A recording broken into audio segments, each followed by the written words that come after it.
अभी तक आपके बैंक अकाउंट एटीएम पर लगते थे चार्ज और आप इतने ट्रांजैक्शंस उसके कुछ सीमित होते थे जिससे आप ज़्यादा ट्रांजैक्शन नहीं कर सकते थे। अब यूपीआई में भी यही नियम लग गया है। यूपीआई से एक दिन में कितने पैसे आप भेज सकते हैं और आपकी ट्रांजैक्शन लिमिट भी तय कर दी गई है। अब उस तय सीमा से आप ज़्यादा ना पैसे भेज सकते हैं ना ही आप पेमेंट कर सकते हैं। आइए जानते हैं क्या है तय सीमा। बार हम जो चीज़ें खरीदना चाहते हैं उसके लिए एक तय सीमा या नियमित रूप से ऑनलाइन भुगतान करते हैं।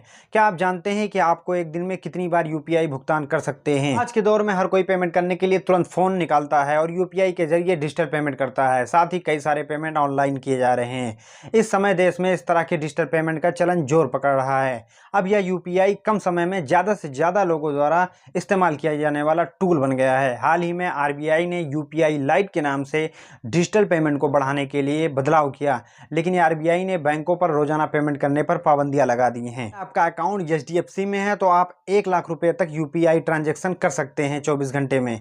अधिकतम 20 ट्रांजैक्शंस की आपको अनुमति होगी। वहीं अगर आपका अकाउंट एसबीआई में है तो आप उस पर भी आप 1 लाख रुपए तक ही पेमेंट कर सकते हैं। अगर आपकी ये अकाउंट आईसीआईसी बैंक में है उसमें भी आप 1 लाख रुपए तक पेमेंट कर सकते हैं।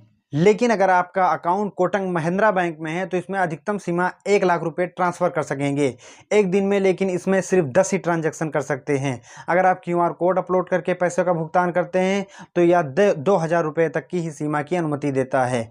और अगर अदर बैंक में देखें तो सभी बैंक 20 ट्रांजैक्शन की अनुमति देते हैं। कुछ ट्रांजैक्शनों पर बढ़ोतरी की गई है। हाल ही में आरबीआई की यूपीआई के जरिए किए जाने वाले ट्रांजैक्शन पर भुगतान की सीमा बढ़ा दी गई है। यह रकम 1 लाख रुपये से बढ़कर 5 लाख रुपए करने का ऐलान किया गया है। इसके जरिए प्रॉपर्टी टैक्स, एडवांस टैक्स और व्यक्तिगत आयकर दाता एक ही ट्रांजैक्शन में 5 लाख रुपए तक का भुगतान कर सकते हैं। वहीं capital market, insurance, invert regiment 2 lakh रुपए तक तथा आईपीओ, रिटेल, डायरेक्ट स्कीम के लिए 5 लाख रुपए तक का भुगतान किया जा सकता है। लेकिन वहीं आप पैसा person to person UPI transactions या क्यूआर कोड से किसी को पेमेंट करना चाहते हैं तो सिर्फ 1 लाख रुपए ही पेमेंट कर सकते हैं।